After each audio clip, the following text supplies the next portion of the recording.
Zodwa. Haleluya. Kodwa kudingeka abantu abazathi noma behleli etafuleni noba zikhona inkinga bahlabelela bathi nokuba ndiwanyathela ameva noxa ngihamba yakho indlela angiwanaki ngoba uzawapholisa baba. Ay. Etafuleni awudli kamnandi njalo. Awuthi ngoba uhleli nenkosi noma uhleli namakhosi uthi uzodla kamnandi njalo etafuleni. Haleluya. Kukhona ukudla ke kubekwe nje uthi wabona ukuthi akuna-appetite. Haleluya. Kunenkinga ezifika sibekwe la etafuleni. Kaloku kwindawo yenkosi kulapho kuxazululwa khona inkinga. Yilonke inkinga zokuzela wena kungoba uhlele etafuleni. Wena kudingeka ubhekane nenkinga zisetafuleni ukuze nabantu abazofuna uncedo lwa etafuleni bancedakale ngoba wena inkinga zidale kuwe phi etafuleni.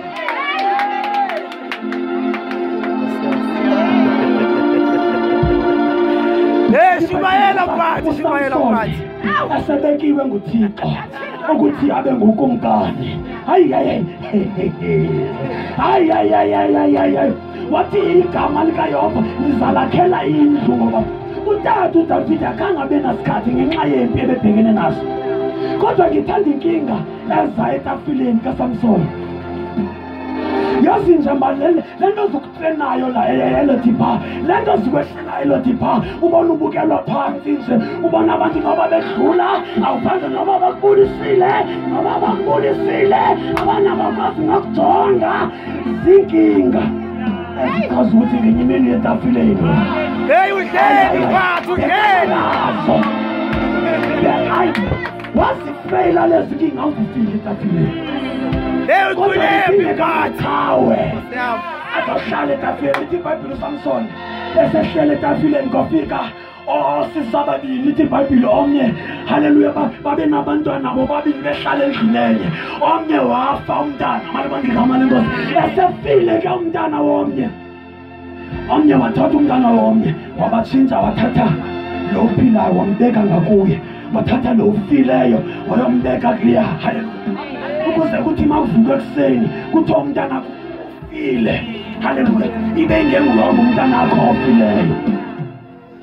Lithi iBhayibheli wafika kodwa nami mama ngibawe ngilibheka lecala mhlawumbe belingaba nenkinga yokuxazulula ngoba ngilowuthi ngowami umntana kodwa lithi iBhayibheli wayixazulula ngegama elinye lithi lo mntana masimqawule phakathi ukuze omnye athathe icala lona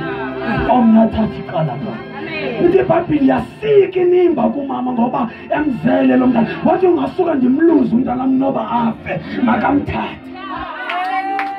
Kwathi kavela ukuthi lo mntana ngokabani ngowalo usikwa inimba wabonye ule ekhulumela phezulu athesuka ngasuka akhathwe phakathi ke asingamfumani sobabili kodwa omnye hayi makangafi ungasuka umthathe ngoba kuyinzuzo kini ngakusaya indiva ngenxa yobukhulu bakumazi uKristu.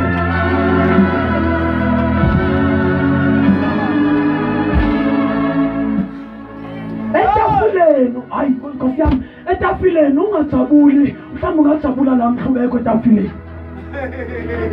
akumnandi ziyavela inkinga etafuleni futhi inkinga zakhe zasethi Nkosi yami etafuleni kulapho ufundiswa nguThixo ukuthi kuhlalwa kanjani. Imfundiso kaThixo ayifani neyabantu. Abantu sebekhulumile kodwa uThixo yena ukufundisa ngokulethela izinto athi ngiyambheka uYobi ngiyamvumela ukuba ngiyamethemba uJobi ukuthi angeke wahlubuka endleleni Sathana ungamhlasela uYobi etafuleni kodwa uzohlala.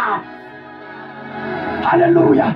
Selahlekelwe imfuyo yakhe selahlekelwe ngabantwana kodwa angeke asuke etafuleni uJobi. Haleluya.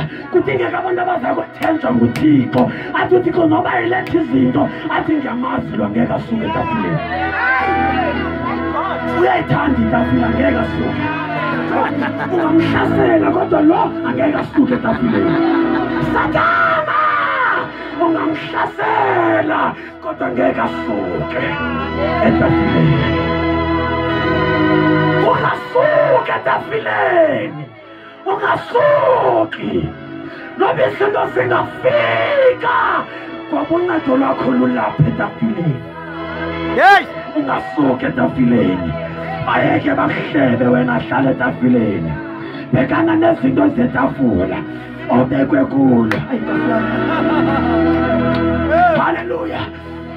Inikhumbule okokuqala uMefibhoshethi ebengafanele ahlale etafuleni, ebefanelwe yiLotibhari. Ngiyathanda ke etafuleni ukuthi ngoba lithi iBhayibheli ebelenkinga yenyawo, ebenqamuka inyawo. Mawuhlala etafuleni inyawo zibonakali. Kubonakala wena emandla kanye netafula. Isho ukuthini lo? Isho ukuthi etafuleni uhlazo lwakho luyafunwa. Luyafunwa. Haleluya. Kodwa kudingeka abantu abazawuhlala bathi mina nginale-nkinga.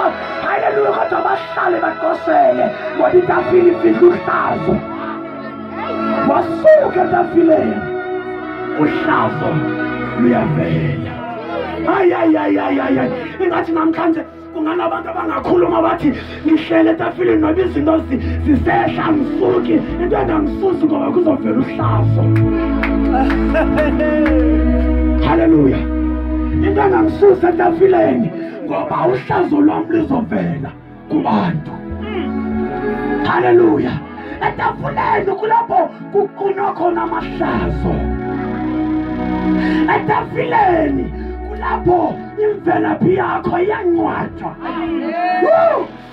Etafuleni kulapho wenziwa umuntu phakathi kwabantu. Haleluya. Etafuleni kudingeka abantu abazawuhlala ngoba ihlazo liyaqunywa.